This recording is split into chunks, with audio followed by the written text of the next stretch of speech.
Well, first things first on this one, we're going to go with YouTube. Welcome. We're going to talk about a deep topic tonight. And, it's made me kind of sad to talk about this one. I'm pulling up my TikTok now. And TikTok, let me dust off my little screen here. Look, there you are. There you are. There you are. And let me type in, oh, wow, I'm red. Like the white balance is all screwed up. Okay. I hope that stays. That'd be awesome.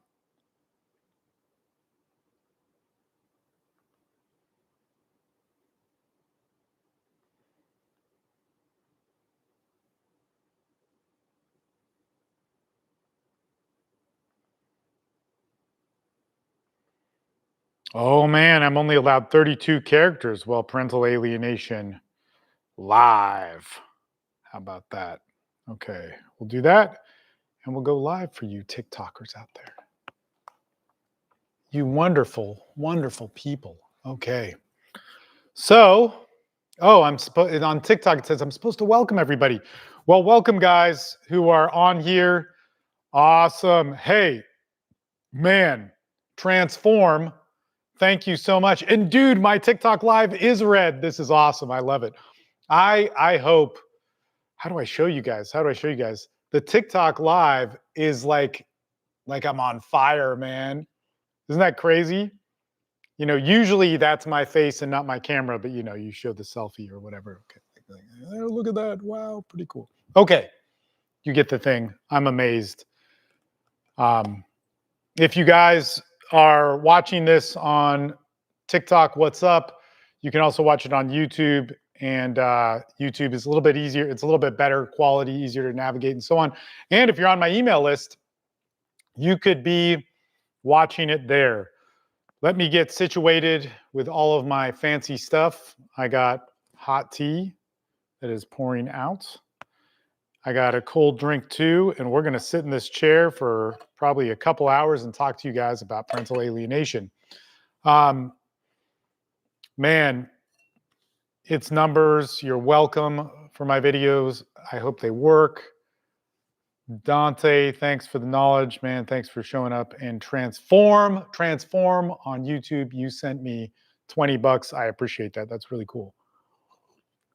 You guys don't need to make donations, but it's really a cool thing, you know, like I've been making videos for such a long time, and dude, it's insane. I mean, like I love cameras, and I work, I worked in my early 20s. So I'm 48 now. I worked in my early 20s as a photographer and all these crazy shit, man, crazy shit. And did many weird things. But so I shot on film a lot, used a lot of camera stuff. And then I started making videos like in 2012, and nobody cared, and still kind of nobody cares. And then I put away my cameras and didn't touch them until 2017. So I put them away for about, actually, I'm getting this wrong. In 2009, I sold all my cameras, and I started making kind of crappy videos in 2012. And then, dude, transform. Thank you so much. I really appreciate that. Guys, I really appreciate it when you donate. That's awesome. Anything I can do to help, if you shoot me an email or something like that, I'll help you out. You don't have to do these things, and this information is there for you guys. Buy half a burger. Yeah, I will. I know who you are now. I know who you are. But so in 2017, my ex gave me a drone, and I started looking online at different drone stuff, and I saw Jevin Dovey. If you guys do filmmaking stuff, you may know who he is, and he wasn't as popular then. And then I saw Peter McKinnon, and if you don't know who he is, well, you don't know. And he didn't have 1 million followers yet, or maybe he did, I don't know.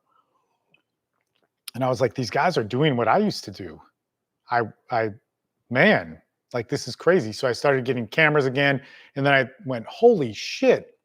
Like back in 2009, digital film sucked. It was not good. You know, I had all Nikon stuff, so I had Fuji's because Nikon wasn't yet digital. And And Fuji wasn't how it is now. Fuji's awesome now. And Fuji was awesome then. And now I use Lumix. I've used Panasonic since 2017, actually. It was the first mirrorless camera I bought. All the way, man. In fact, I just saw, you guys don't care about this, but I just shot something for my kids. I'm going to show you. And you probably don't care about this, but I have so many cameras. And the ones I use most are all action cams and documentary filmmaking stuff, which we'll get into that in a couple live streams. But I was watching a guy shoot my son's marching band stuff. And I usually use 2 cameras and I just go for it. And he had a GH5, but it had a little red thing on top here. And I said, man, is that a GH5S? And he said, yes. And he had an awesome lens. And I said, but I have this lens. This is an Olympus 40 to 150 2.8. And it's awesome. It's a really good one for micro four thirds, but I'm live streaming on full frame. You guys don't care. I'm going to have to cut this part out. Let's get into the parental alienation side. And maybe tomorrow we'll talk about the volunteer documentary filmmaking stuff that I do, which is also pretty interesting and perhaps on another channel. Okay. Just as I set this up, I took a vote within my community and I said basically like the courtroom process and procedure to go through like how to organize your case. So that's probably coming up tomorrow or the next day. We're going to do a live stream on that.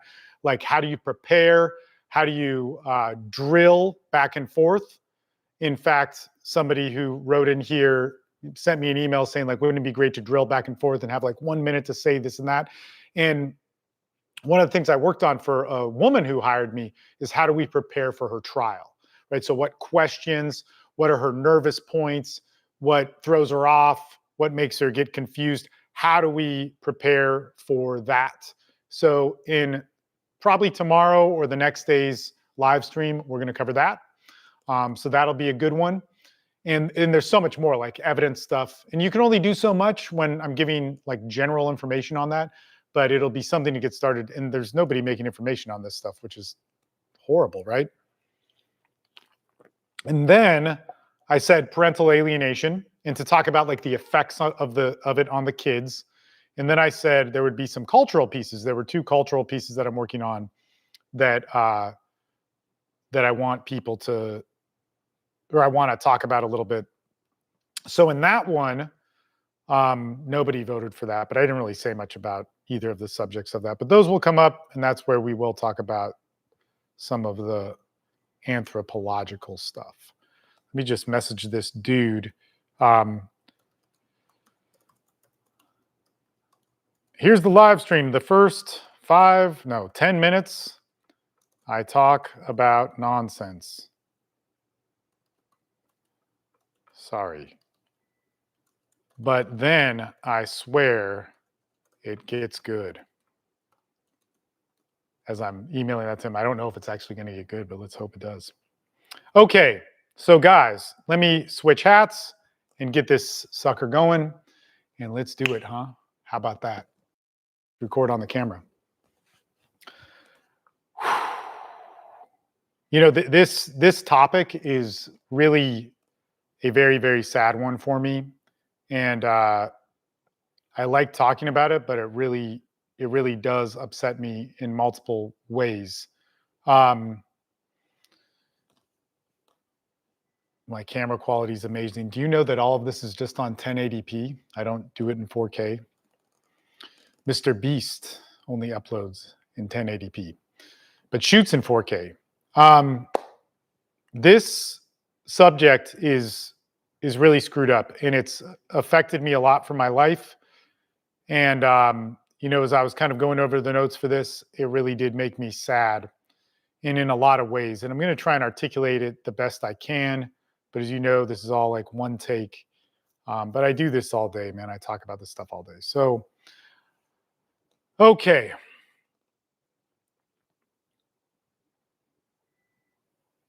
So tonight we're going to talk about parental alienation. And I want to start off by something that gets said all the time. In fact, I got an email the other day that mentioned this, but just last week on our therapy call, somebody mentioned this, and it gets said almost every week. And I've felt it. I've said it many times. And it's something that a lot of people are going to hear and they're going to think that it's sending the wrong message. And I want to just make clear that this is the reality of what happens in a group where guys actually do win in parental alienation. And even though this is voiced mainly for men, I just want to put it out there. Like, I'm against this happening to anybody, and I hope moms can get some good information from this. But it gets said so often that if I would have known what happened, I would have unalived myself.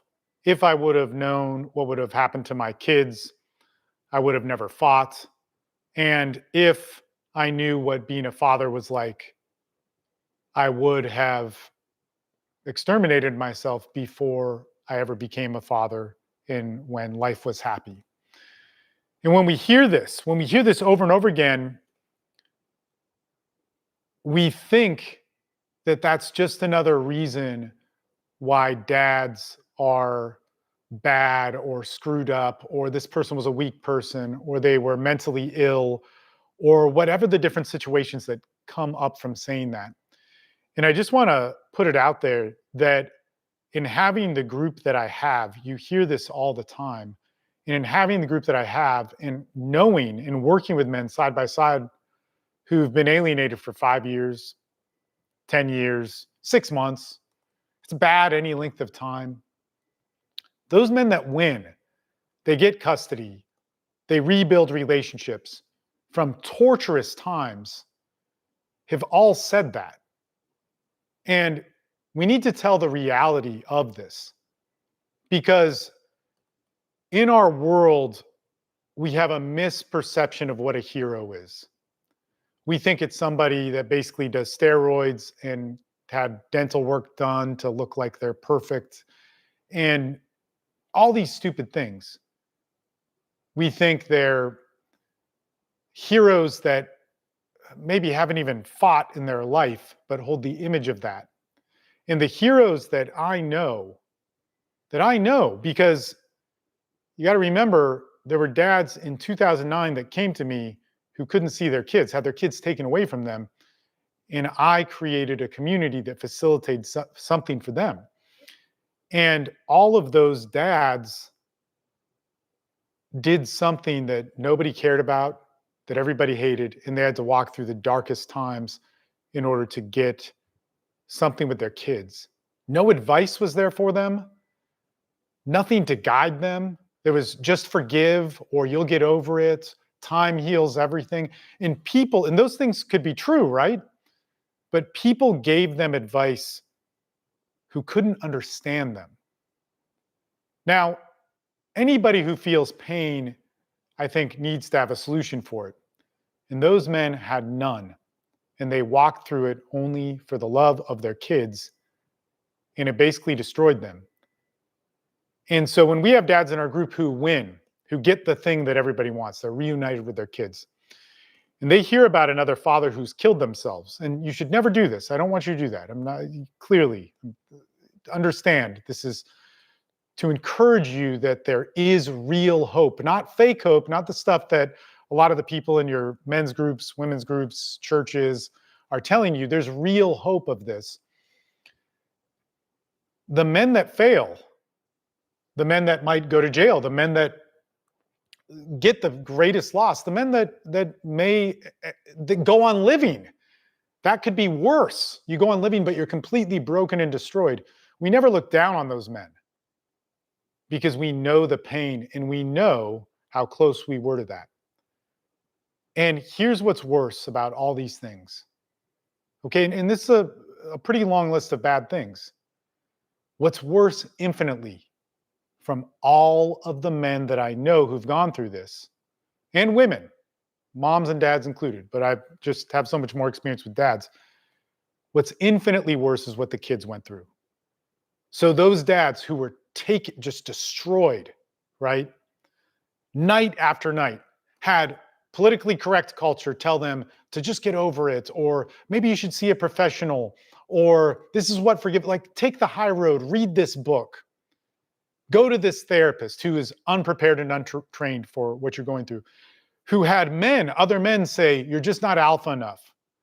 You're being a pussy. You're complaining too much. Had the cutting edge of masculinity share with them BS that didn't work, and was betrayed by their ex, somebody they probably loved at one time or may still love, their kids, as well as everybody they asked for help for. Those men that were broken in that way, what was infinitely worse, and you can see it clear as day in my groups, is the kids had it worse. Those kids that were trained to say, my dad RAPED'd me, or beat me, or beat my mom, and is a disgusting person. Those men, those kids, those young boys and girls that were trained to do that, end up infinitely worse. And I think that this is one of the saddest things, because if you sat in a room, I mean, man, it's been hard for me to do my job, but this happened to me. I don't know if you guys know this, but this happened to me. I was alienated from my kids for 5 years, and it was horrible. And those things were said to me, and I sat alone in the rooms, and I went out and looked for help and didn't get it. And people that could help me, because I was so desperate, criticized me for saying like I was too weak or whatever, but it was the only help I could get. And when I listened to the guys going through this, like, I don't know how I made it out alive, but somehow I did. It's not because I'm tough. It's not because I'm strong. It's because I got lucky and had some good people around me, and certain things happened. That's why. And when you look at this, like, this stuff takes a lot of people out. Like, technically, I've done what the outsider would say is hard. I don't know how I did it. I did it desperate and pain. And so when you have a group that has all of that, and you see these guys go through this, and you see just how bad it is, and there's very little information on it. It's just a terrible thing. And let me just say this really quick. I'm kind of going a little sadly off the script a little bit, but there's another thing too, is I've had this job. So now parental alienation, people know about a little bit, but it's still common, but it was almost like universally common when I said I help guys with custody cases. The first thing is like, well, how do you know they didn't do it? How do you know that they weren't horrible men? As if that should be a reason first for offering help to somebody. And I get why you would say that, but if you think like, does this happen to women as commonly? And to the women that have gone through this, I'm not like, this is horrible. When in fact, in some ways it's worse. We talked about this on one of the live streams the other night. It can be worse for a woman when society flips on her. But if a woman says she was abused or something bad is happening to her, it's not questioned in the same way that it is for men. And that is a terrible thing.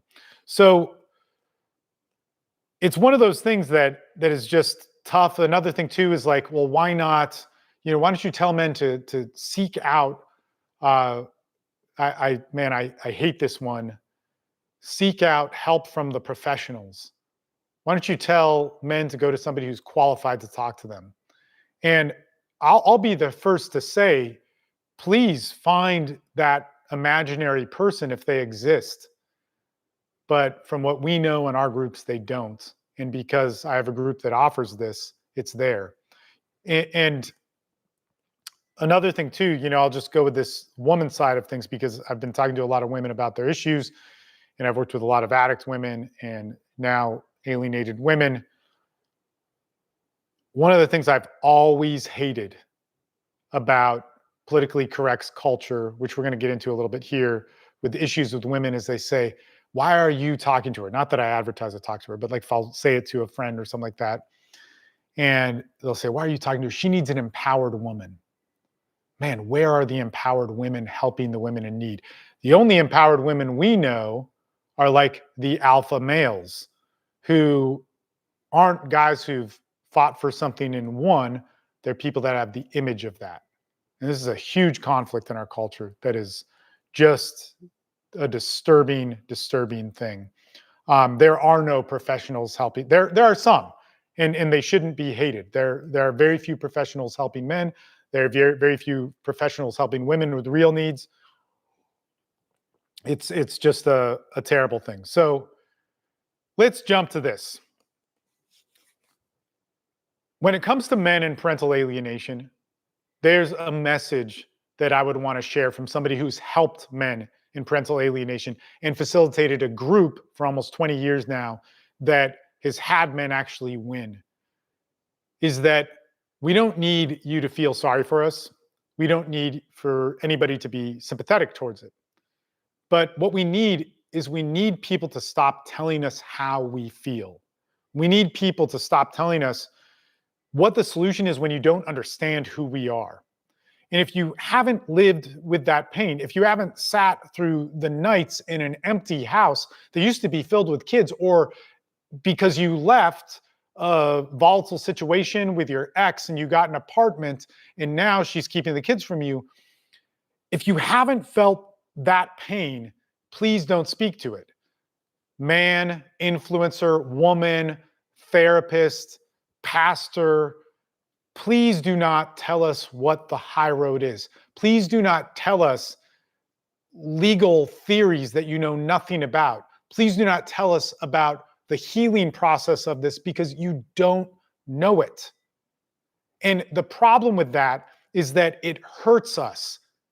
When you give us a false solution, when you give men or women, but again, I've mainly worked with men. When you give us a solution that does not work to that pain, just hire a lawyer, just learn the laws, all these things which are part of the equation, but you cannot articulate what needs to happen, you lead us down a road that is extremely complicated and you give us a simple answer.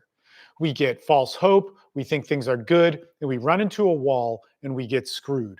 And we're already in a lot of pain that we're told by people that is easy to get over, and we're just being too dramatic.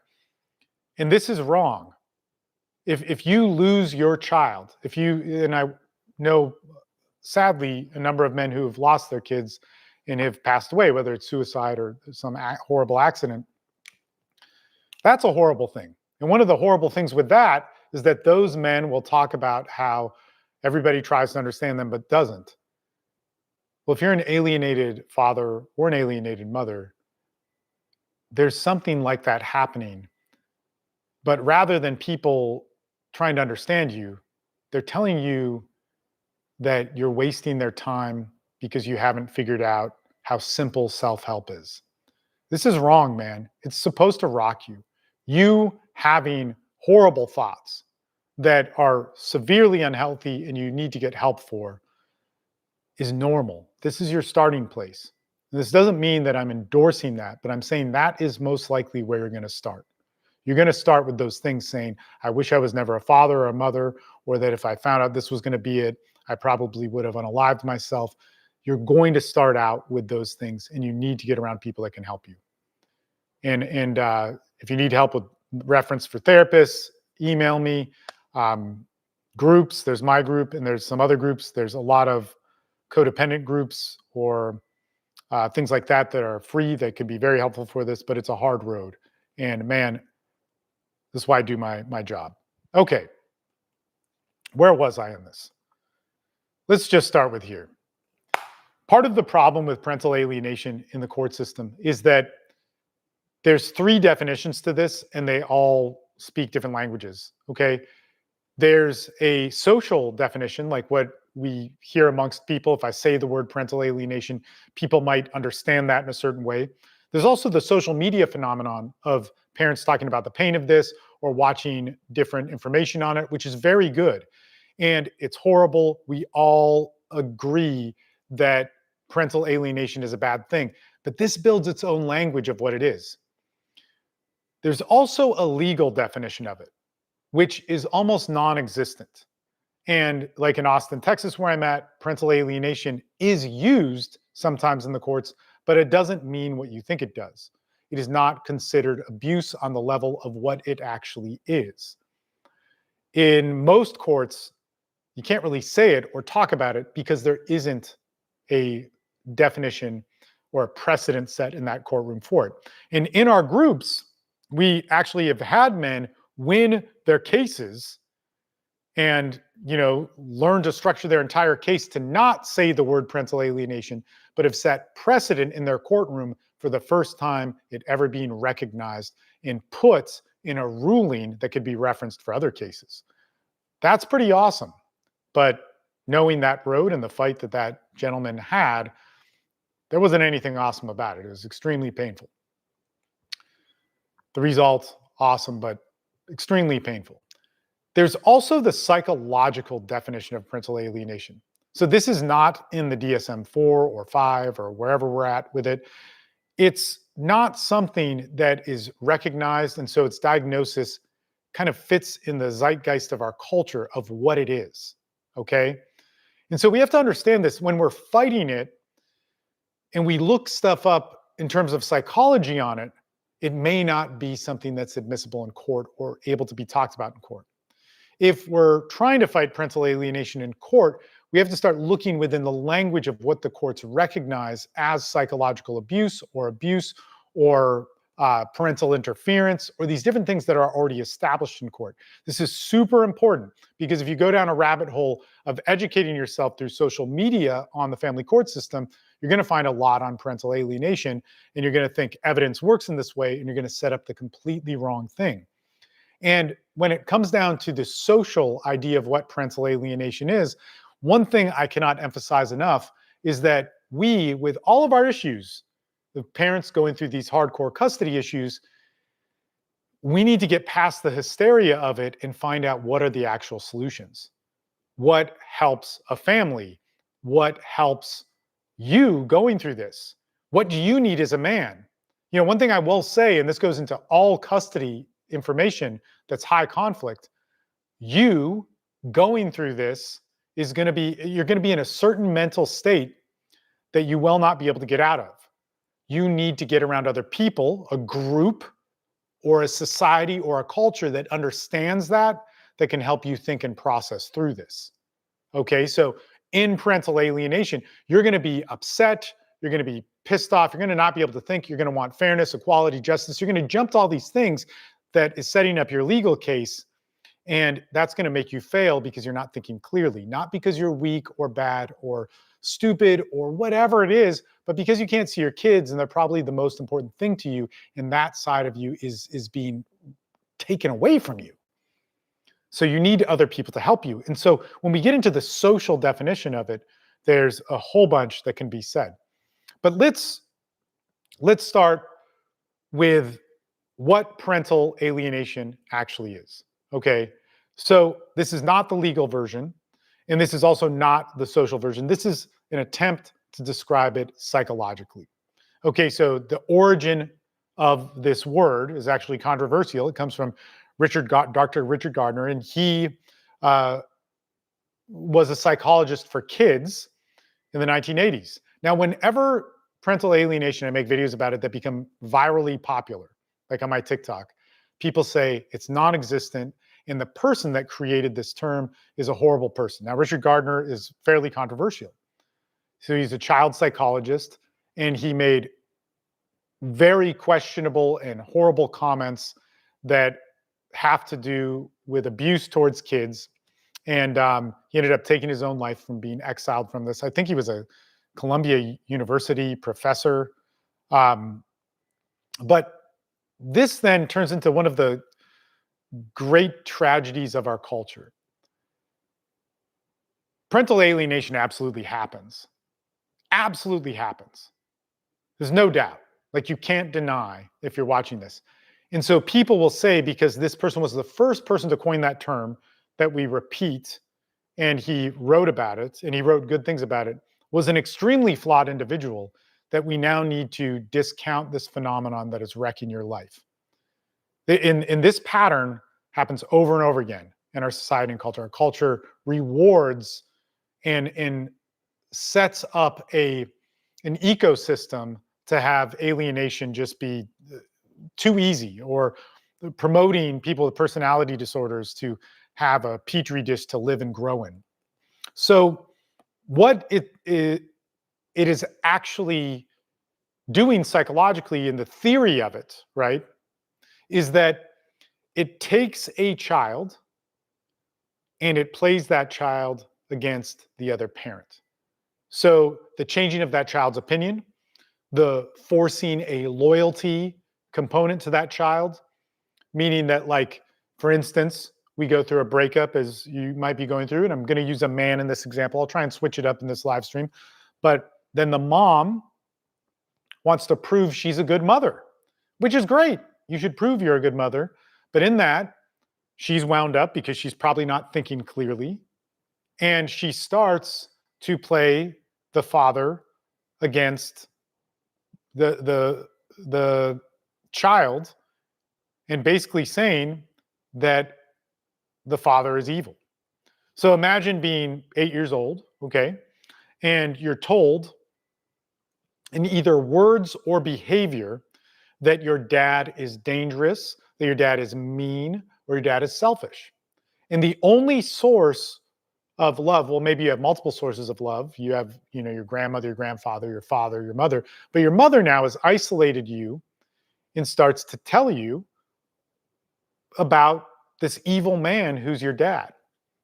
And you would start, thinking, wow, this woman who's giving me love, everything I need, food, my daily intake of the world, is now afraid of a man and is also telling me that this man is bad. Or maybe it's done through behaviors and withholding. And so this not only teaches the child that love is conditional, and if we go back and look at some of the personality disorder explorations that we've had on here, and there will be more, teaching a child that love is a conditional experience at an early age can result in a whole bunch of bad things, including personality disorders. But it also shows that affection, that acceptance, the identity that, in this case, the mother is giving to the child, is a form of currency that has to be earned. And the child will quickly, figure out what's going to keep them to survive. And so what alienation does psychologically is it starts rewriting this love and need for love. It turns it into a weapon and changes it into fear. So the natural desire to be loved and cared for by the parent that you trust now has this component where it could be wrong, it could be rejected. Okay. And if this is a father doing this to their child towards the mother, it's equally as bad. Okay. In all of this, that child starts to rewrite their memories. Okay.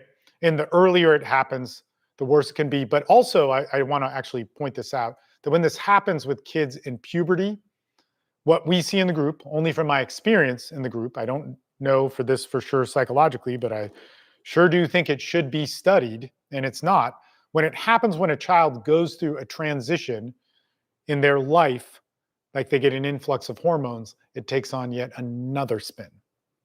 Okay?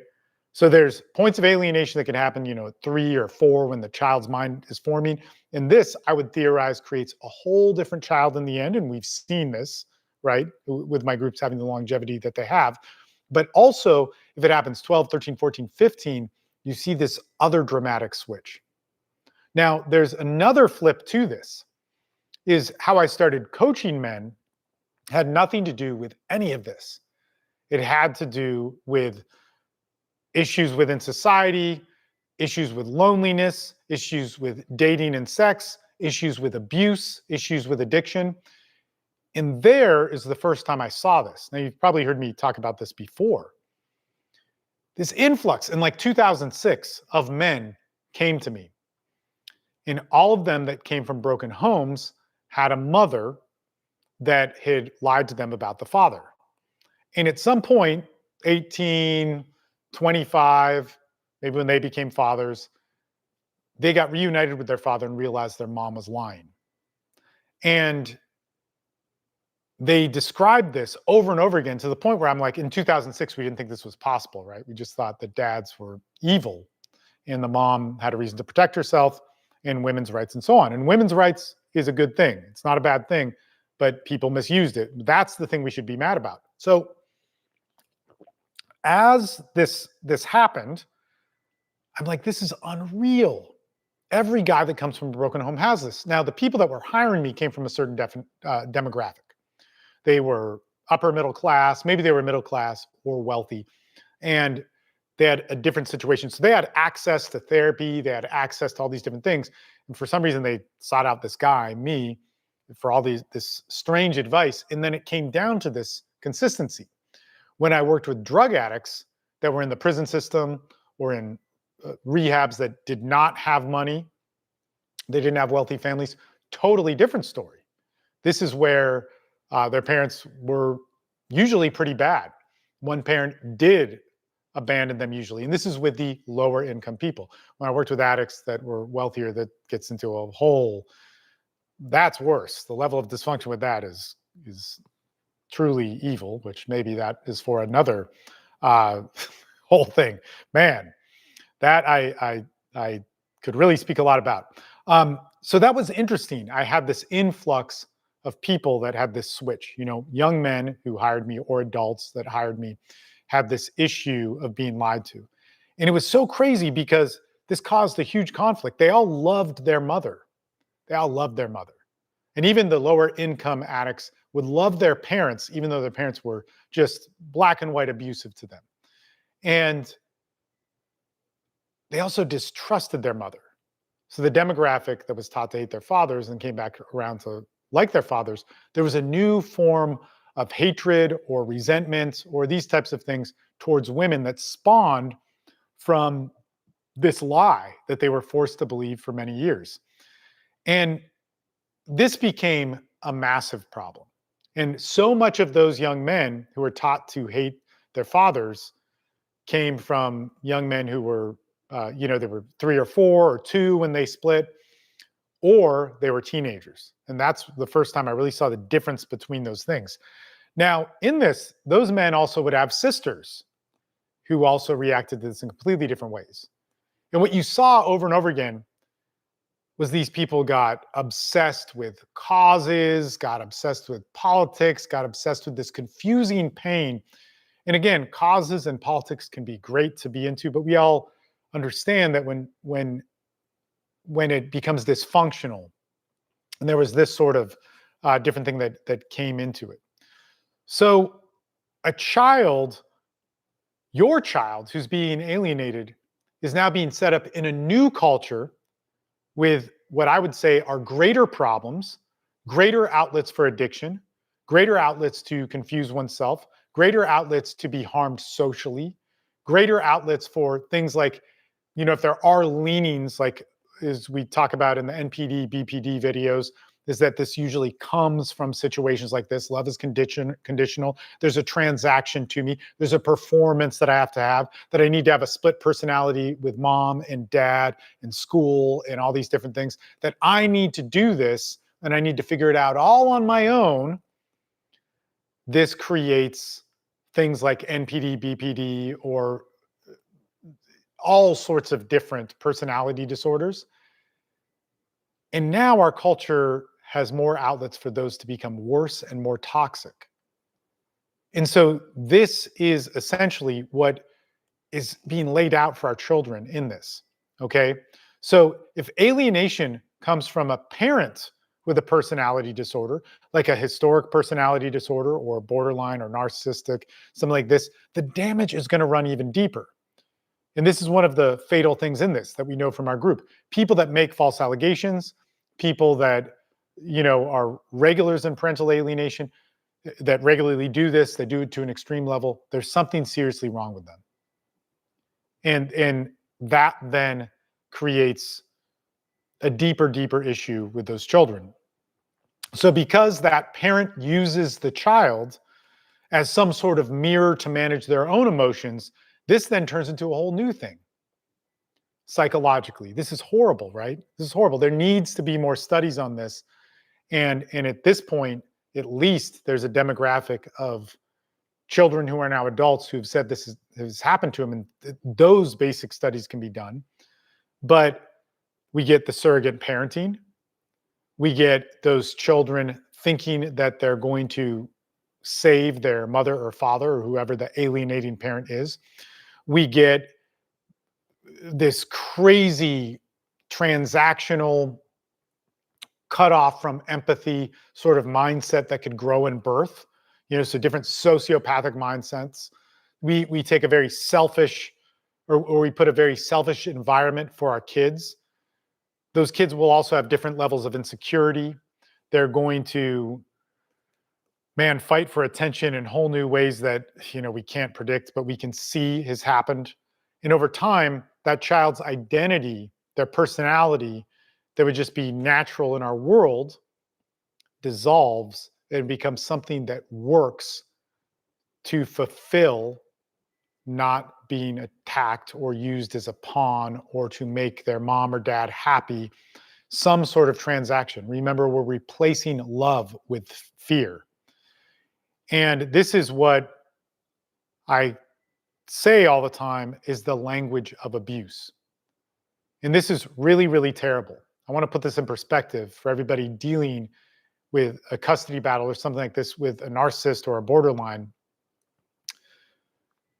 That narcissist or borderline became that way usually because of some form of trauma, some form of abuse as a child that was unresolved. And oftentimes I'll say they speak a different language. What's going to stop them? What's going to get their attention?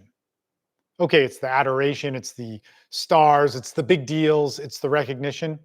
But they're also going to always understand a language of abuse done to them. And I'm not saying that you need to do that, but they're going to go back to it. They're going to create it in their lives. They're going to be the ringleader of it, and they're going to be the receiver of it. This is the sick cycle of it. And so I'll often say there's a love language that's created out of abuse. So you may know that if you're in a custody battle with somebody who has NPD or BPD or some sort of personality disorder. The same thing is happening to your child. An environment that helps create this, that helps create the dissonance in the inability to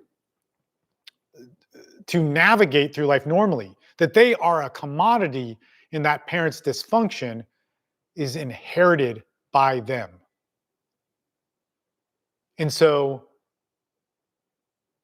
we probably won't get into this too deep, but in a lot of the narcissistic information that I've created out there, our society rewards that. Not because it's saying go be a person that gets something for nothing and screws everybody over and makes himself a fake king or queen, but our society rewards attributes of that. And so somebody could walk in with extreme pain that is going to become some dysfunction, we don't know which yet, has a way to grow massively in our society. And this is one of the reasons why we need to stop it. So the new language of abuse, when a voice becomes the child's voice, you're not, when that voice of abuse becomes that child's voice, you're not just losing custody, you're losing that child's ability to be who they are. Now, again, this is part of this psychological explanation of it. And this is not an argument that will work in court unless you set some things up legally. That's huge, okay? And this is also where alienation turns into something that will be a dysfunction that grows generationally. We can't really predict what's going to happen, but we know that alienation that happened 20 years ago manifests in all sorts of chaos to people. Everybody's affected by it, whether they become overachievers and then create new forms of abuse through codependency, or they become drug addicts, or they become depressed, or they become narcissists, or borderlines, or Machiavellian, all these different things, okay? And so parental alienation is not high conflict co-parenting. It is the theft of a child's opportunity to be a functioning adult, okay? So a child's sense of self is stolen, it's rewritten, it's fit into the emotional agenda of another parent, and it will go on to exist and be passed on in the worst ways. So If you're an alienated parent and you can't reason with your child through logic of what is happening, you're not going to fix it by arguing or explaining the truth. This is real important for the therapeutic journey of this, because your child isn't rejecting you, they're protecting their survival system. Okay? This is really important. Every dad I work with, and moms out there, this is the same for you, is so torn apart by the pain, the true pain. If you don't know this pain, you don't know it, of what it's like for their father or for their child to campaign against them, to hate them, to hang up on them, to call them abusers, to fit the narrative that they really believe of what their alienating parent has told them. It is some of the most painful stuff. And you grow to hate yourself. You grow to hate and be angry at your child, even though logically you know that that's not true. You go through all these emotions that nobody's going to listen to you on. But you need to understand that that child is not rejecting you. They are protecting the survival system that they were forced into. And this is such a hard thing to explain to somebody walking through this. You can explain it, you can get it logically, but to walk with somebody with it is a terrible thing. So what can a parent do? All right, so first thing you want to understand is that your role shifts from being a fun parent or cool parent or whatever your role was before. So you as a father or mother before changes from that point on. And you need to start understanding what a safe parent is. Now, you're starting out with a safe parent where your child is afraid of you. And this will continue. Like, that's not going to change. Sometimes if it's early enough, it'll switch, right? So if you know they're 2 or 3 or something, but if it lasts more than 6 months, you know, and I'm kind of just throwing that out there. This needs to be studied more. But if you're alienated for 3 months, you might be able to recover that. If you're alienated for 6 months, you might be able to recover that. If it goes longer than that, it becomes a different thing. That child, their bond changes, and that's not reason for you to give up. You just need to know that your role of parent is going to be far different from what you remember it as and what you're imagining it as. This is really, really important. What's getting you through day by day, writing letters to your child, making videos. Sometimes you forget. You start to forget their birthdays and you swore to never do that. These are all things that are common that can happen if it goes on for years and years, like it has for myself and other people in my groups. That's going to make you feel guilty. You're going to think that when we get together, we're going to do this stuff and I'm going to, have these amazing moments. And that's great because it's keeping you alive. And maybe it will be, and that'll be part of it. But your role is the safe parent, the parent that can be consistent, that has to win back trust. All while that other parent is probably still attacking you and doing horrible things. Okay? So what happens in this, and remember, when I first started working with people in 2006, I got these influx of men, is it's going to take time to build trust with you again. So those young men who hired me, or they may not have been so young, they may have been 40 when they hired me. They were older than me at the time. And they hired me, and it took a tragedy, it took a point of pain, it took something else to seek out the truth about their fathers. And they didn't care about the truth. They just cared that they hated their father or supported their mother, in this case, right? Of young men who had hired me, who were young men raised by single mothers. That is terrible to explain to men that go through years of alienation. But that's what we've seen to be true, that the kids come back over long periods of time. So if you've been alienated for 5 years or 10 years or something like that, maybe it's over 6 months, it takes more time. And you have to be the safe, you have to be the consistent parent, and it's going to be weird for you and odd for you. And you need to be able to walk it back with consistency. And I hate to say it, the part which brings them back most is some sort of other tragedy, whether they go through a divorce and a custody battle themselves, they go through something where a huge problem happens and desperation brings them back to the alienated parent. Be consistent. If you're that parent, also don't try and argue and tell the truth about it. Perhaps we'll have other videos about that, but that is huge. So in my groups, I just want to point this out because this also makes me very sad that people don't like when they say, like, somebody on my TikTok is like, you sell to the, it's like, man, which I hear quite a bit. It's just, look, dude, I I definitely sell a service and I definitely make a shit ton of free content, but I actually don't know anybody else that has helped men in this way. And I wish there were, man. I wish there were. Like, you're barking up the wrong tree. You are coming after the wrong person. You can say my business sucks all you want and never hire me. Please go for it.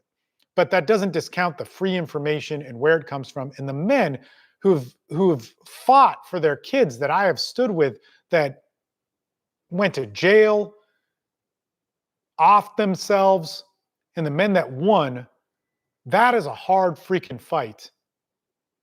And I'm very proud of that. And if I were to just listen to your misinformation about what my group has done, it is an insult to 20 years of that pain that I've looked at. So I just want to say that, like, in my groups, we have therapists. In my groups, we have men that have won. In my groups, this is laid out. All of it is hard. But there are success stories from men who've been alienated for years, including me, that you have ready access to. And so many men want to believe the dream of, like, somebody who's never gone through this, because they look the part of men's development or something else.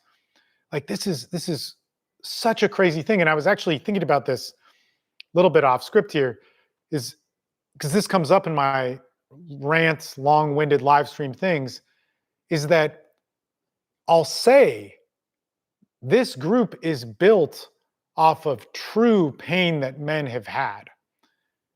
And the first thought in my head is going, man, I've let these guys down.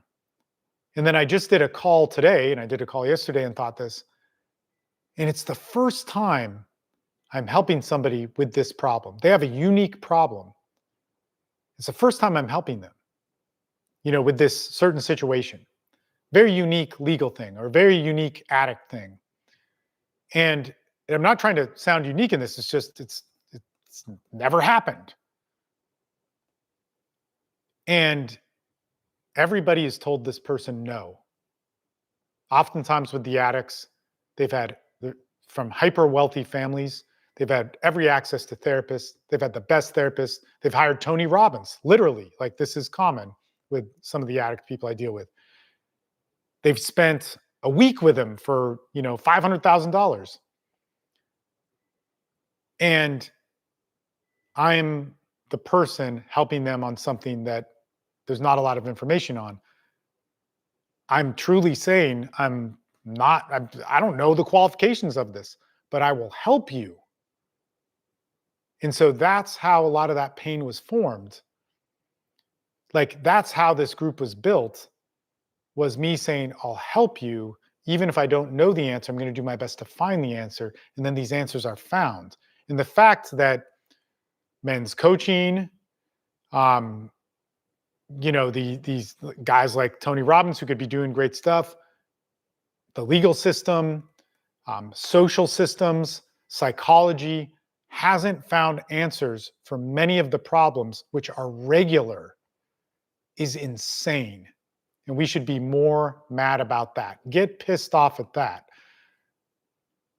Not at all this stuff I'm trying to do. I'm not trying to be the guy that solves the problem that society forgot about. I'm just willing to. And when I look back, there really haven't been a lot of people doing that.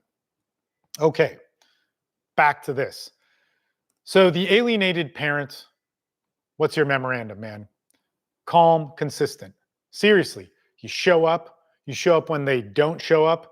There's guys in our groups who drive for supervised visitation, what they have to pay for every week. Their kids don't show up. You show up. You do that. If you're going broke, and I understand it, all that sort of stuff, that's a different story.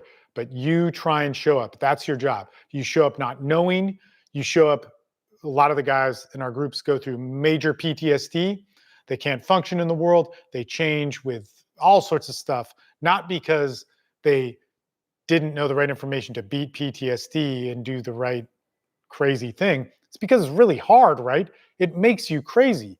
So they might not be able to hold the job the same way. They might have change in belief systems. Show up. Your job is to be the safe parent. Your job is to be there for your child. Your job is to wait for them to come around. Your job is not to tell them the truth. One of the best things about our group is that we have a therapist with 35 years experience of dealing with men with huge, high conflict cases, of dealing with the whole generational system of screwed up family dynamics that includes parental alienation. She's amazing.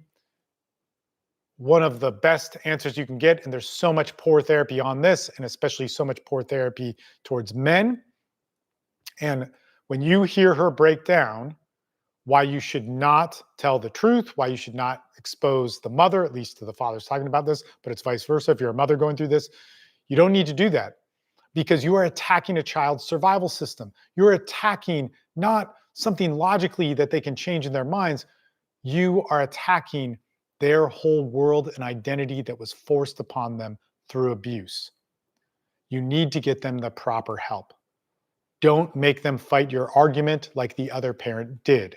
Give them a place where they can be themselves and not deal with that argument. Even in my situation, oftentimes people will say, well, your kids are older now. It's time for you to tell them the truth, by somebody who's never experienced this, by somebody who hasn't seen the results of any of this. And that's where so much of the advice is coming from, by people who do not have experience in seeing alienation be amended. And so some of the best things that birth out of our group are talking about that process. Do not try and make your argument and your fight for alienation your child's fight. I get that it may have visibly changed your life, but your job, even after your kids are adults, is to be the safe parent, the parent that allows that child to come back to expression. Okay, this is going on a little bit longer than I thought, and this is, I apologize, a little bit of an on-the-fly presentation, but this is stuff that we talk about every freaking day for years and years and years in our group. Let's get into the legal definition of parental alienation. So the legal definition for parental alienation is being written now. Even here on TikTok, there's people saying, we should tell the judges. Yes, yeah, we should. We should change the laws. We should, but it's not there yet. And so if it's not there yet, and we go in with that aggressive mentality into our court case, it makes us lose our court case. Okay, so what makes you win arguments online, what makes you be vigilant about things, all that sort of stuff, if you bring that into a courtroom, it will make you fail. It's not like in the movies where you get loud and you make your point and you cry and everybody believes you, and that's how justice works.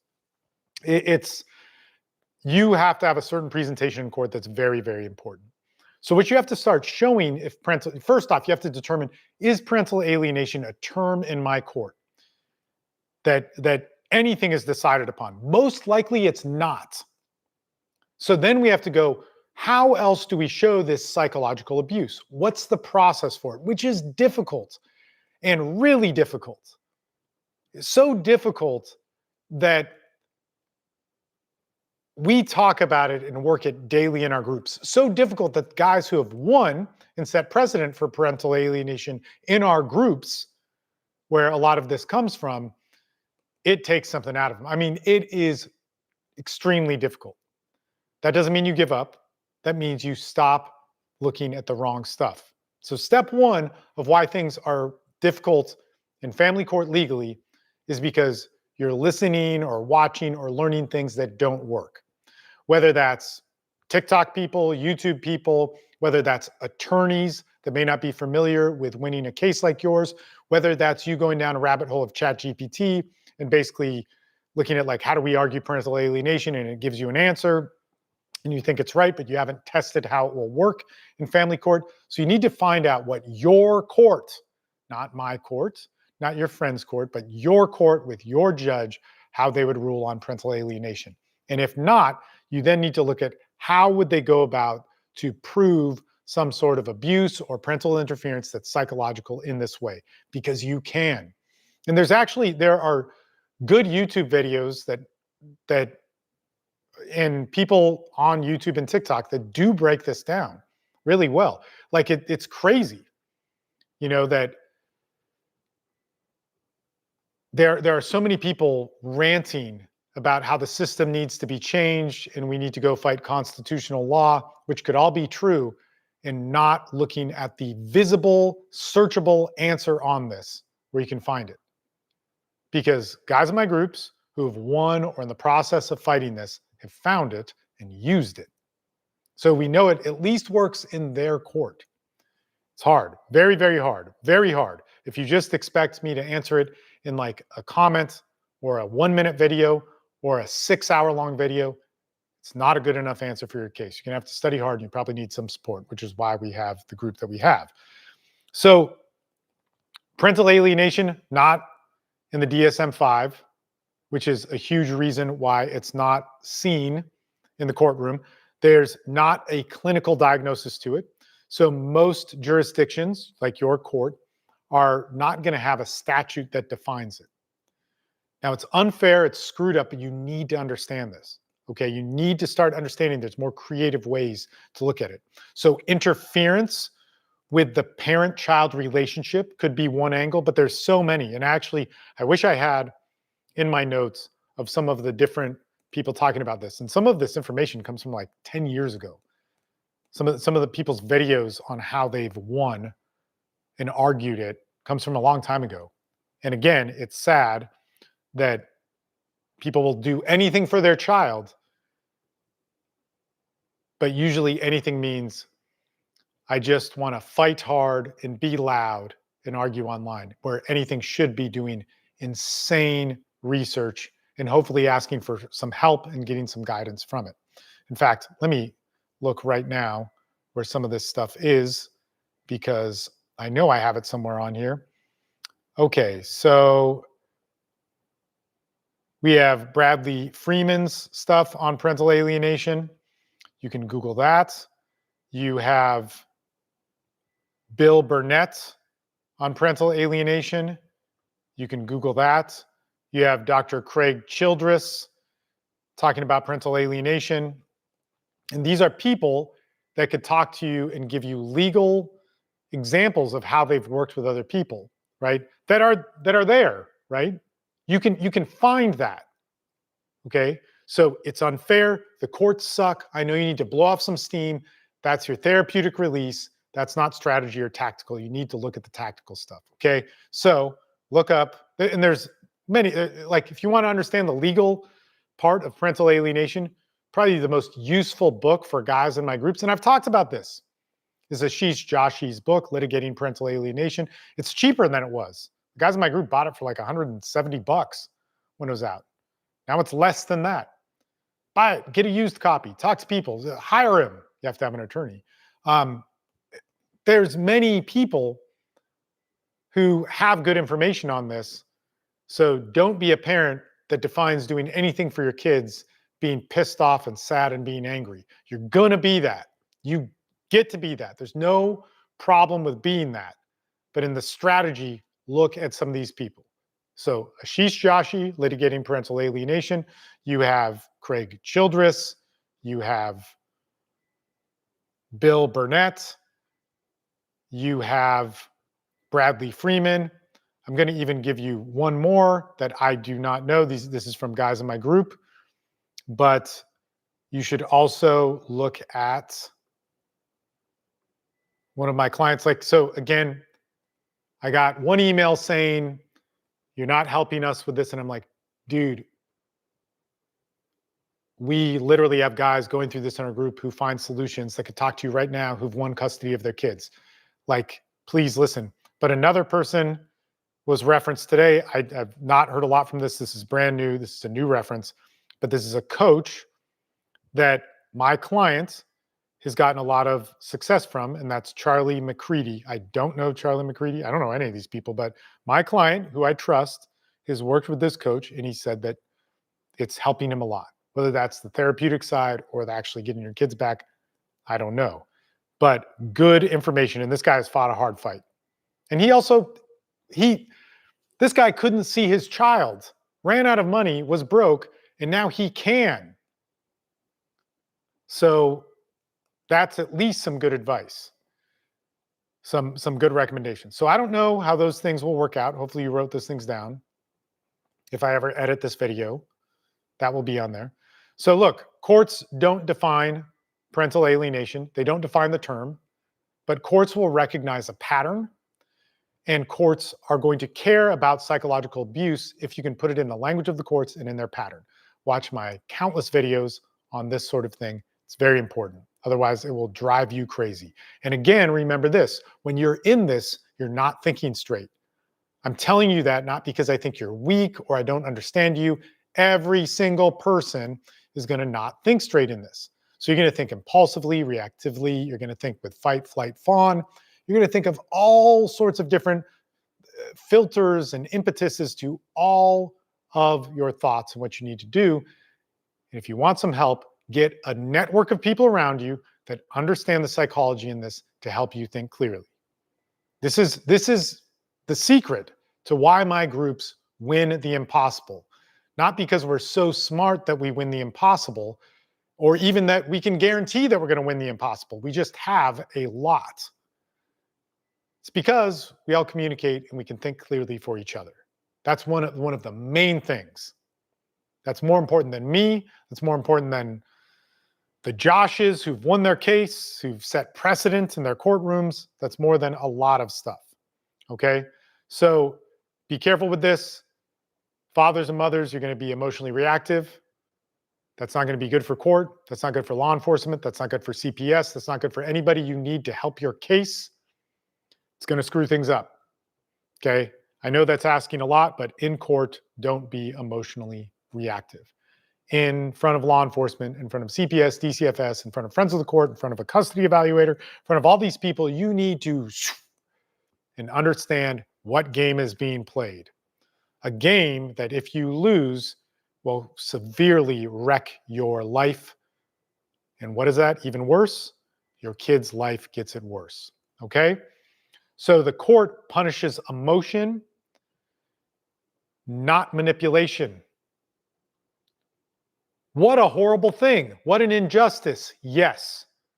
The court is going to punish you being out of order, you speaking out of turn, you being overly emotional, not making a point, you winding on.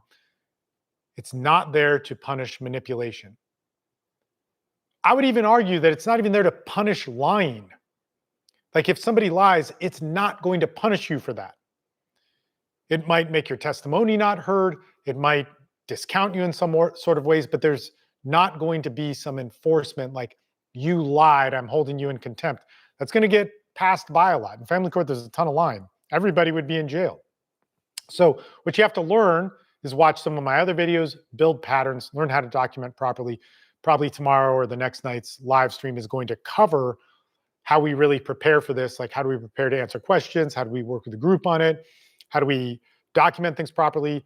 What does evidence mean? What does it need to say? How does it need to be filed, worked, and understood? How do we properly organize it for attorneys? How do we organize it for pro se?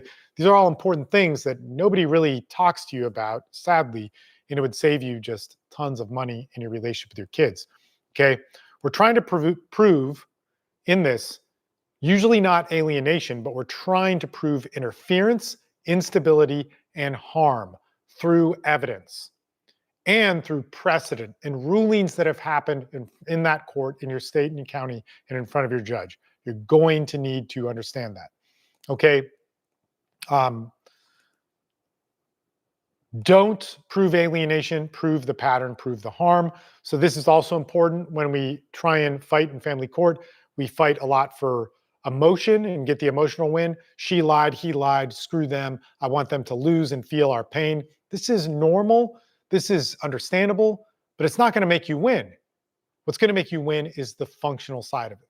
And again, please watch my other videos on this. This is huge. So you have to understand that you could be angry, you could hate this person, all these different things. This is normal, right? When people tell you to forgive and you're being alienated, dude, they don't understand. And at some point, you need to forgive, but everybody minimizes it to some degree. But in court, you fight for functionality. You fight for the law. You fight for the line of the law. You fight for your parenting plan. You fight for the parameters you put in your parenting plan so that if something goes wrong, you can, file a contempt charge. You try and think of these things ahead and work them. And man, this is how you do it. Please watch my other videos on this. So, men who are accused of every kind of abuse, every single kind of abuse, whether that's physical, some form of violence, some form of sexual abuse, some form of emotional abuse. Men who have lost everything, their reputations, their friends, their social circles. The men who've had all those things happen and come back to win were consistent. They got a good group around them. They had a mental team around them, like people when they lose their minds, because you should lose your mind in this. They had all of those things around them to help them. They learned the laws, and they also learned how to show up for their kids. They learned to be consistent in that. And I can tell you from the hardest cases that I know, that's what they did to not just win legally, but go on to be interactive parents. It's very, very difficult to do. It's mentally hard. Everything's wrong with it. It's totally screwed up. So let's talk a little bit about reunification. And I'll probably do some other content on this. Reunification is something which sounds like a great idea, but it's another place for the alienating parent to manipulate the alienated parent and the child. Okay, so what reunification usually looks like, and this is one of the things that we see in our groups to the point where we just go, look, man, this is how it's going to happen. I don't know if this is going to happen for you. There's all sorts of variables, but I just want you to understand this. You haven't seen your child for 6 months, whatever it is, for the courts to say, look, there needs to be a reunification process. Sounds like an amazing idea. We're going to get a therapist. We're going to put them in. And then there's interference that happens. For the first 3 months, that therapist is going to be neutral in every emotional reaction and a new outlet for you to tell the truth about the situation. Finally, someone's going to listen. They're not going to listen to you. They're going to think that that's you being manipulative and possibly you being abusive, because that's the fear here. And they're there to protect the child, and they're not trained in this yet because there's no real information about this. That's horrible, right? That's terrible.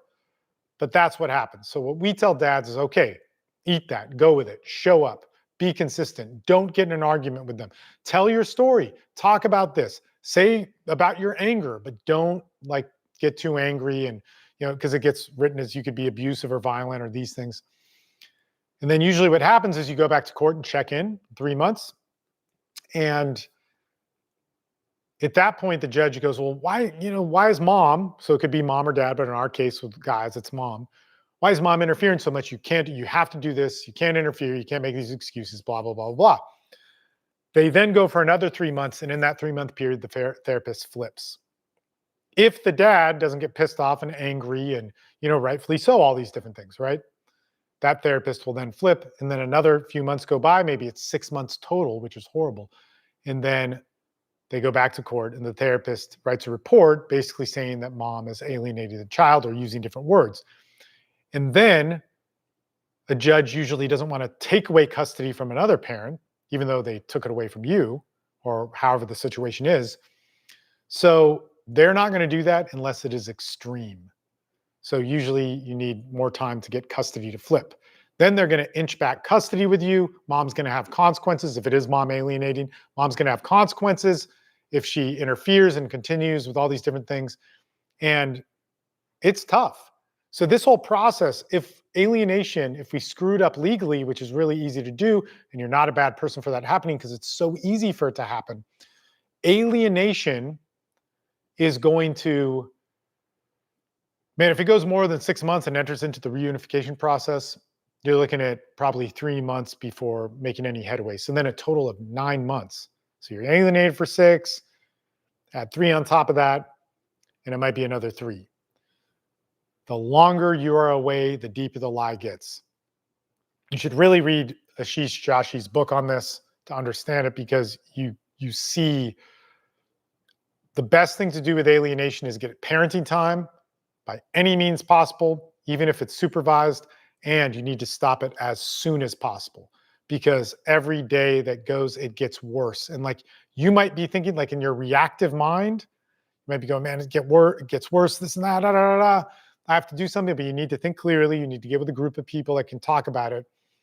And you need to really look at how you can get your kids back.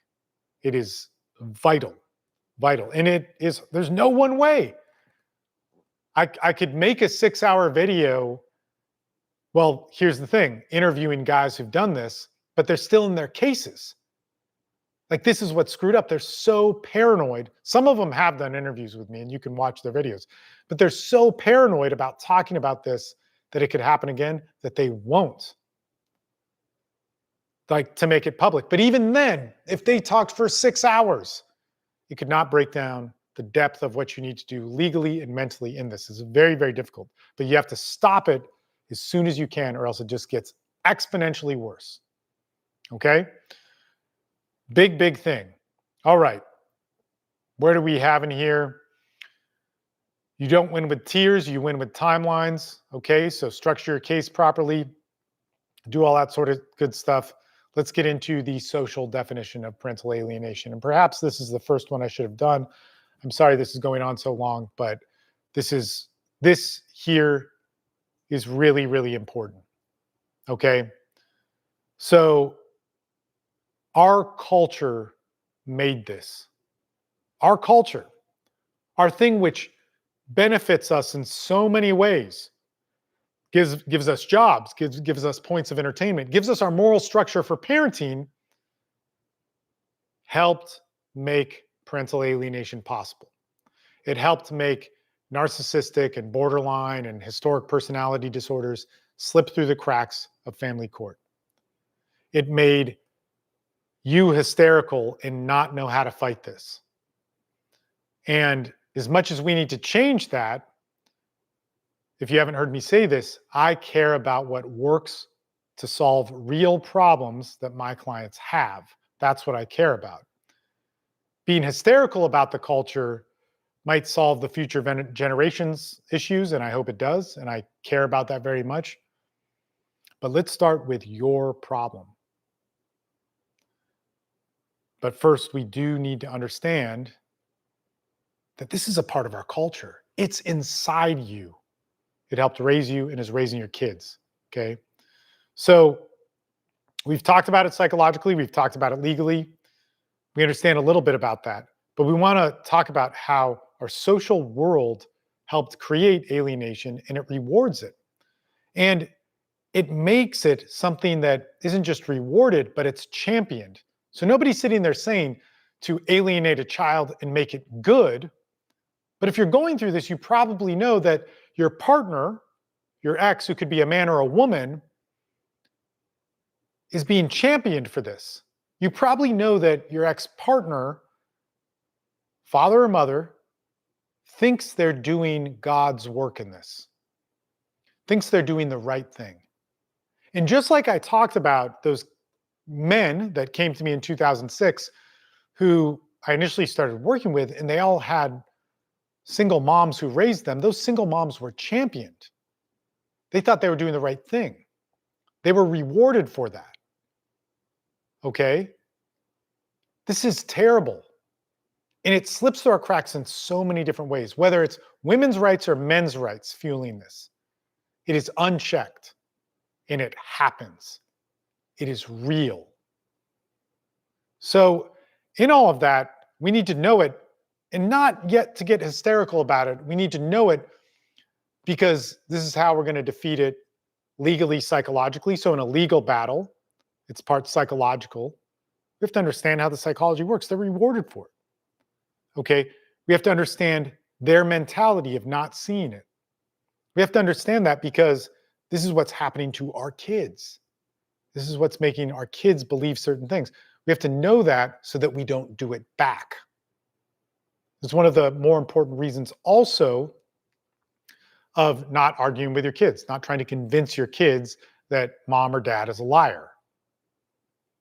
Even though it's true, your battle, your healing from this is different from their healing and their battle from this. 100%.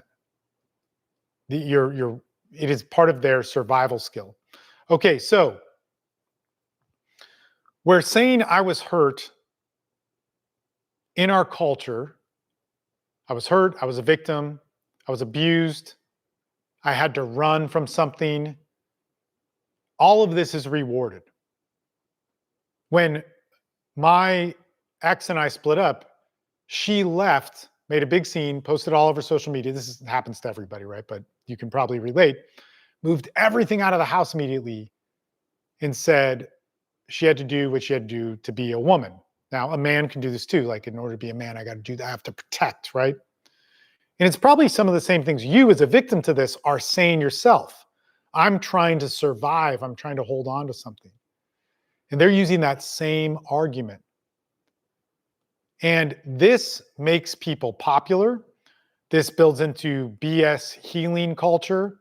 This builds into social justice. This builds into the anti-social justice. I'm creating the new order in things. I'm making the correction to the world. I'm a part of the solution, and it justifies my big break. Our culture has such an unawareness of real healing, trauma, and all this sort of stuff. And it's made it cool so that we have this belief, like in our culture, people watching this, you guys watching this, thinking that how people heal is they get mad and they run 50 miles, or they cry, or they do ayahuasca until they can't puke anymore. All these things could be great. They could be awesome. But this is not the complete story of healing. So we have this thing in our culture that recognizes trauma, abuse, pain, and then we think doing a big action is the answer. And we get rewarded for it. We become cool. We become an influencer. All these different things. And again, all of those things could be great. You could have a therapeutic breakthrough. You could do combo, or go do a meditation retreat. You can do all of those things, and they could be great for you, and they could help with your healing process, but they're not all of it. And they really shouldn't be things that you get attention for. It's kind of like we have this idea of what a warrior is, not coming from men who've been at war. And what's even more ironic, with all the celebrity vet controversy going on now, which stay out of it if you don't know about it, but I know some of those people, and I've always thought, I've actually spoken and said I did not like what some of these people said, because it wasn't my experience working with vets. And they are defining their image, they're real warriors, not defining their image of being a warrior from people who fought in war, that fought alongside of them, but from people that are iconic and look like they've fought in war. This is what we've done with real problems for men and women with trauma. It's horrible. And so the algorithm rewards victimhood. Just look at it like dads. Like, I look every day on how I can boost my stats on TikTok. And there's all these things. So you watch other people's stuff. The male victim who gives up custody is like viral as all hell. The person who says dads are screwed over is viral as all hell. The woman who says she's abused is viral as all hell. This is the thing that skyrockets in it. Toxic exes, protect your peace, put your boundaries up with nobody who's really doing this. This is what makes this all work, right? And so when a parent, a mom or a dad, is alienating the other parent, so that mom or dad is saying that mom is evil and I'm protecting my child, we have a place that cares about that. And so I would actually say, the answer is we need to stop rewarding it. That's not going to happen, right? I get it. It's the clickbait. It's the brain rot for adults. It's all these different things. But we need to start looking at the solution and working towards it. So I'm going to be honest with you. I used to care about being popular, but I've done this job for 19 years now, and I realize it ain't going to happen. Okay. I've always had clients. I've always had a great group, and I've always had people that I would put my life on the line for and have. And it's aged me and caused all sorts of issues. I've always had that. I don't give a shit about it anymore. I don't care if people like it or not. I care about carrying a message that works. You guys need to, all of you, moms and dads, care about a message that fucking works. And it's not you studying and going that the Constitution and I'm going to be smarter than everybody. No, go make it work. Go figure out how to get your kids back. It's really hard. I'm going to tell you, it's almost impossible, but the fact that I've done it many, many times this year, and the year before that, and the year before that, and the year before that, all the way back to 2006, I've helped guys with this. You can do it. And you're going to see a lot of people lose, and you might lose. I've lost. I've lost and won. It's part of it. Marry yourself to the solution that works. Marry yourself to the idea that this isn't about being cool and winning an argument. You know, probably one of the worst and best things about Jordan Peterson is that he brought up things that men lost with all these years, and he won. And it gave confidence to a bunch of men. But he also taught people that all you have to do is learn how to win an argument online. And so it built more and more lazy men who could just think they won by being a fanboy of him and not learning the skills of how to do it themselves. You as a man or a woman going through this is you need to marry yourself to the solution. You need to stop looking at the clickbait, brain rot crap. I get it that you relate with them. I get it that therapeutically you need that, but it's not going to get your kids back. It's going to make you feel good for a little bit. I'll tell you this. It'll get you your kids back because it gives you that 5 minutes of when your brain goes, man, I'm fucked and fuck the world and it all sucks. I'm going to listen to some people that I relate with online and social media, and then I'm going to go back to the work that works, which is going to be legal or therapeutic with your kids. Who do you have to be to win those things? They're two very different things, man. They're really hard. Okay. So we've turned alienation into entertainment. God damn, man. I'm the person who speaks a solution. Like, I have a group that has a solution for this, and people argue with me about that. Like, it exists. Like, there's dudes who are probably on the Zoom line right now who are like, well, there's not many. There's one dude. But when we open up the Zoom lines, there are guys who are on there who could talk to you about what it is like to win. They could tell you their story of winning. They could do that. And people argue with me every day that they have a solution, but they don't know anybody who it is. But it sounds like it works because ChatGPT told them and they're smart. That's insane. Our culture cares more about entertainment, about what sounds cool, than actual solutions to this. And so we create it. We create it. You know, why isn't there a solution to alienation? Why don't judges know? Why aren't laws changed? Because in 2012, when I got rocked by this, it was the same crowd still talking about it.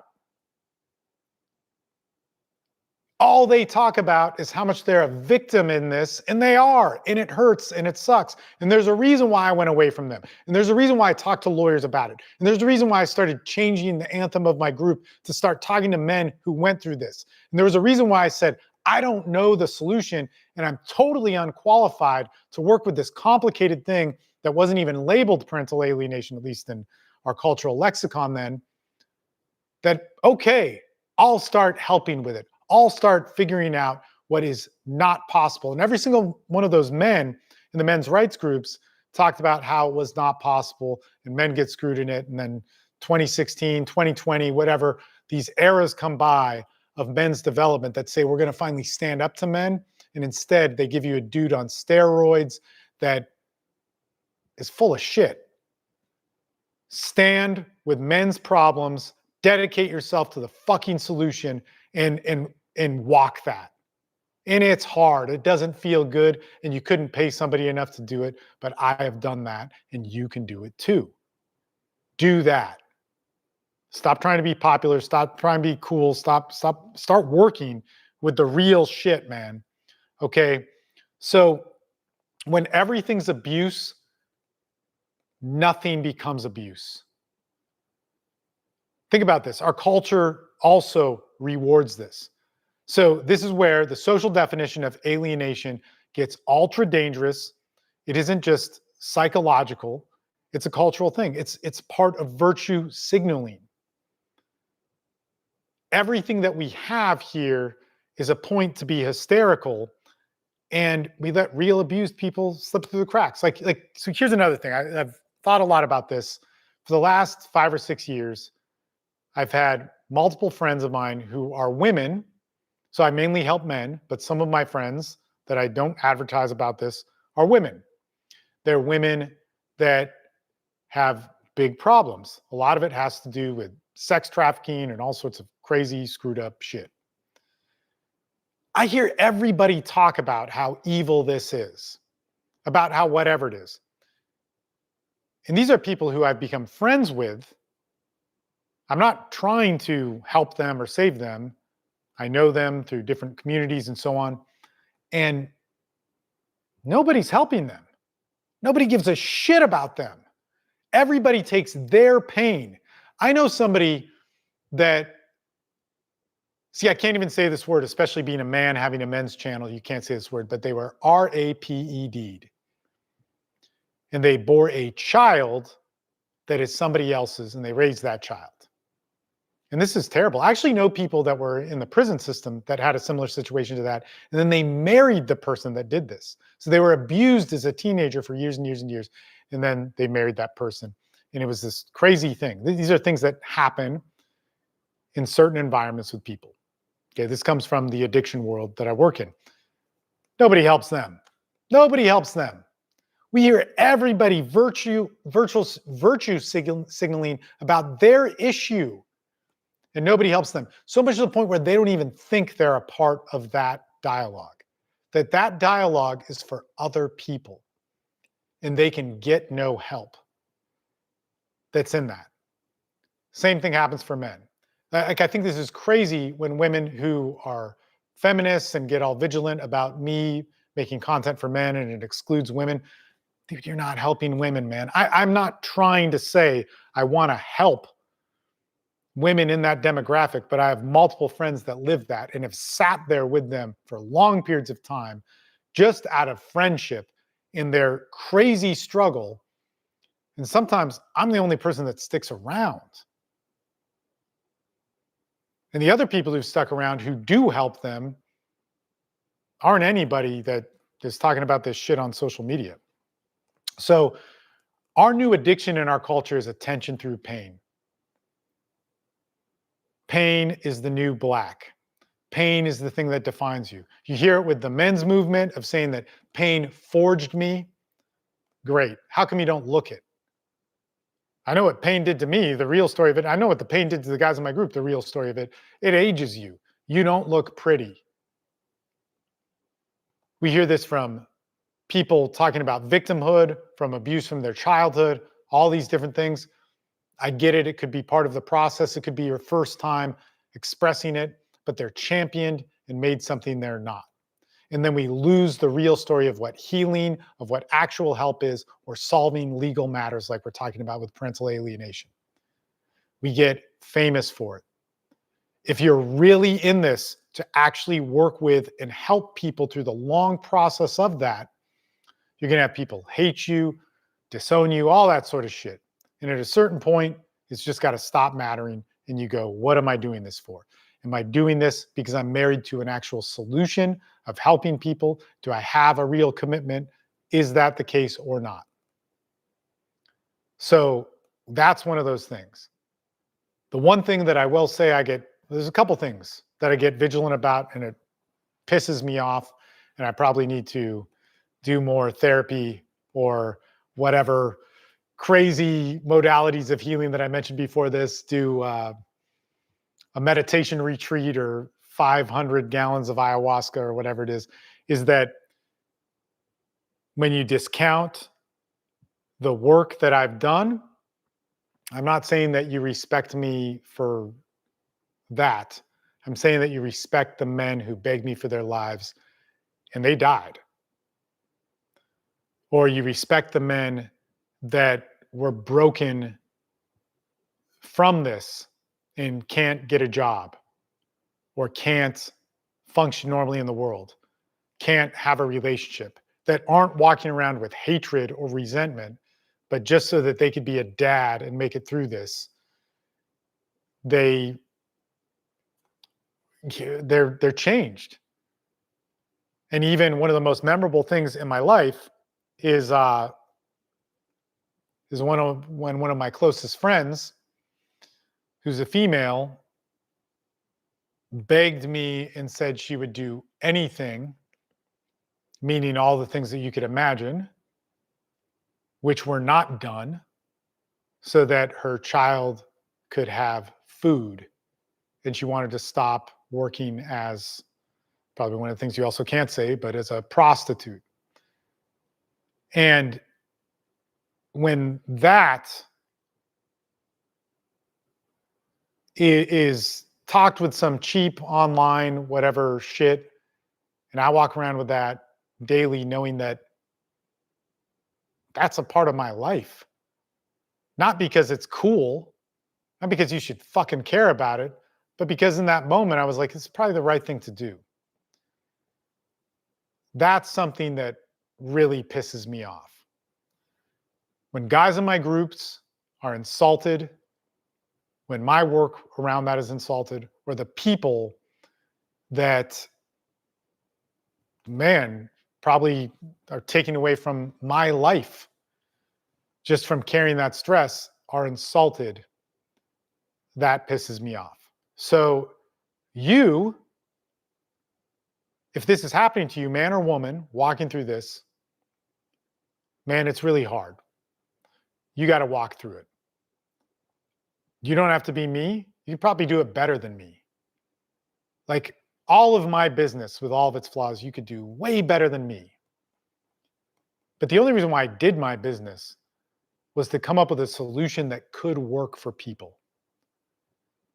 I never wanted to care about the legal system, any of that stuff. But I became somebody who is an expert in it so that people who are desperate, who went to lawyers, who went to all sorts of legal consultants, who went to therapists, said they did all these things and couldn't find the help. So I said, man, I'll do my best to figure it out. Like this is how easy and how hard it is. Like I probably have some above average social intelligence. I can read people. At this point, I have 20 years of experience. But here's what it was. I just said, man, I can help and I'll try and find an answer. And if I fail, I'll feel it. And that's why it's hard, because it's rare. But that's all you need, man. That's all you need, man or woman. That's all you need. That should be your starting place. That should guide you. And somehow I built all this crazy shit from it. So parental alienation is a horrible thing. If you're going through it, stop it as quick as possible. You're going to have to probably stop it legally. That's going to be really hard. It's going to be unfair. It's not going to work in so many ways. You're going to have to stop it therapeutically, meaning you're going to have to be the parent that is safe. You're going to have to understand that your war in this is not going to be seen by your child until they're out of their war with it. And that's your responsibility. These are things that are going against the nature of what it means to be a father or a mother. These are things that go against the narrative of our society and what we need to do in sharing our truth and all these different things. We as parents have a completely different role in going through this. And it's one of the most painful things. And that's why when I started this off which was so sad for me to write about this and charting this crazy, long-winded live stream about it, and there will probably be more that will be cleaned up, is I said that not a week goes by in our group where a man says, if I knew it would have been like this, I would have offed myself before I ever became a father. He's not saying that because he hates his kids.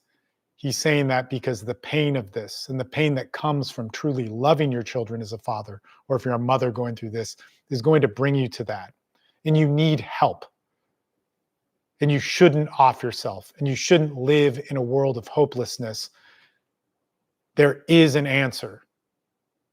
And you can find it. I found it and built one around me. And there's some other people who have done that. And man, you can do it.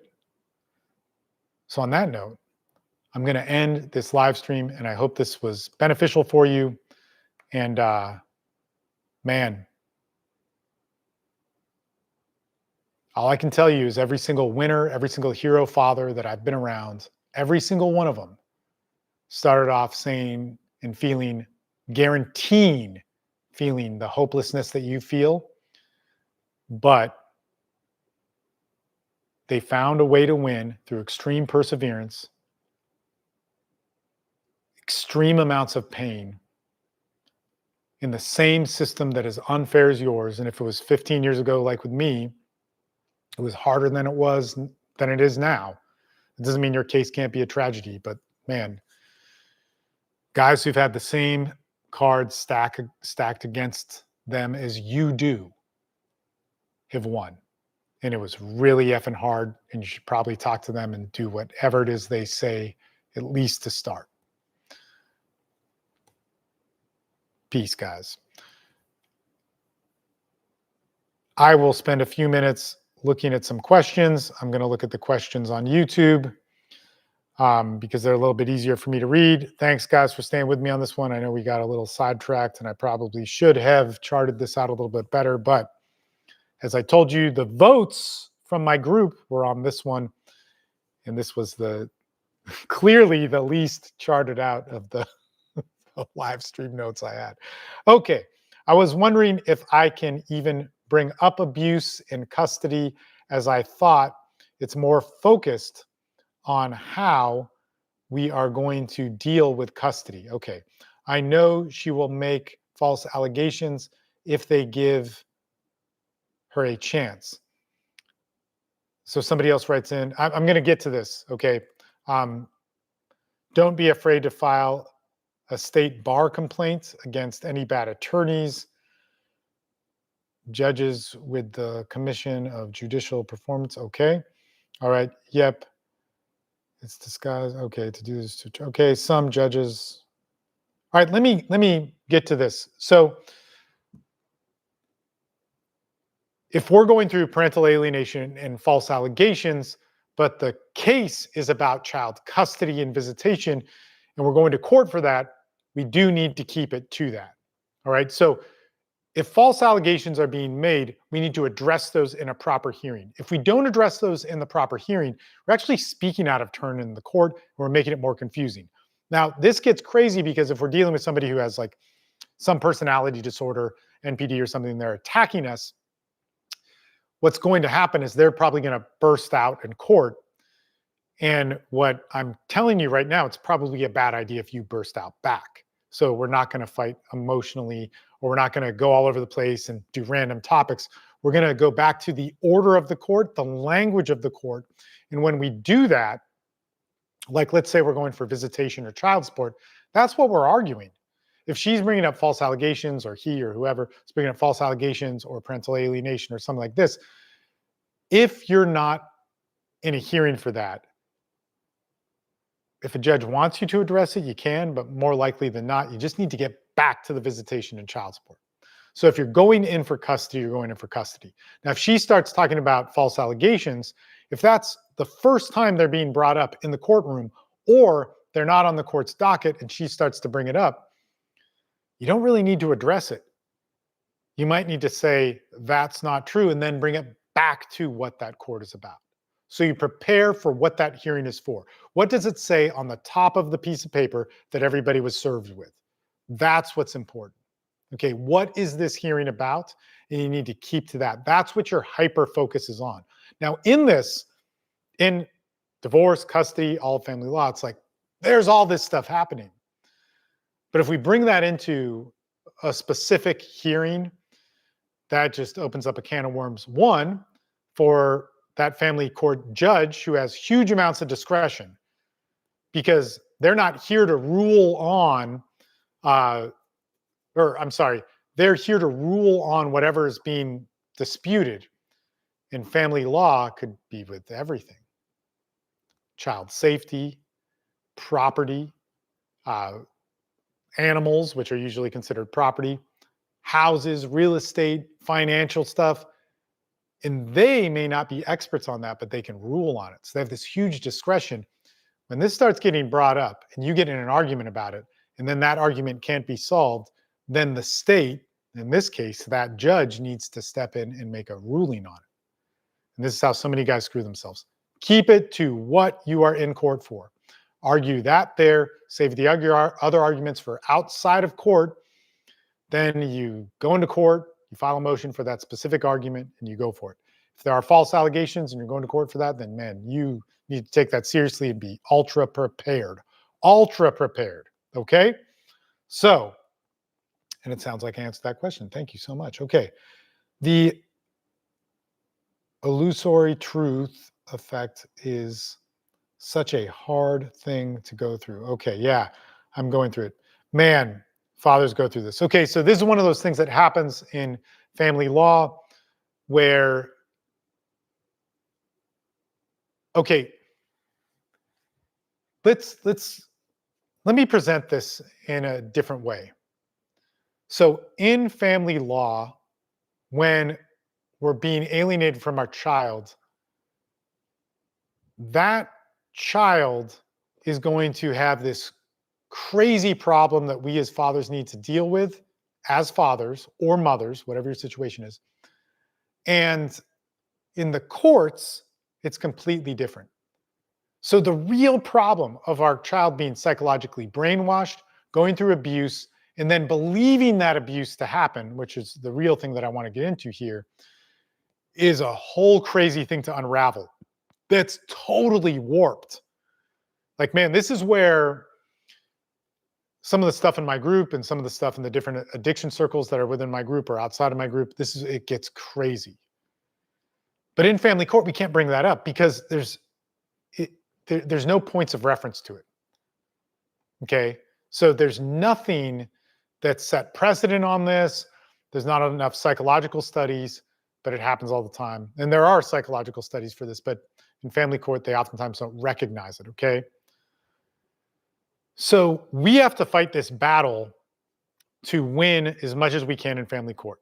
Now, if we can't, we definitely need to follow the therapeutic road. So if you lose your protective order or alienation is allowed to happen because the courts don't step in and properly fix it, which happens. It's horrible. I want to change it.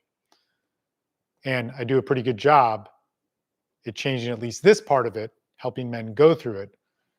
But man, if you want to change it, get to work. I don't see a lot of other people doing it. I see a bunch of people making gossip videos and bullshit like that. So here's what happens therapeutically in this. This is so screwed up. When I realized that this was true, I can remember the points in my life of dealing with clients, recognizing it myself. It's so effed up.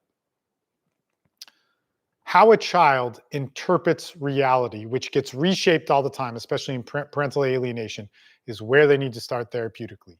So how they were brainwashed is the reality they need to start with. Okay, so this is me just speaking from experience with people in the group, dealing with their kids and the different therapists that we have worked with people in our groups and all this stuff. And in dealing with just high level forms of abuse, talking to children who become adults who've gone through this, that's consistent.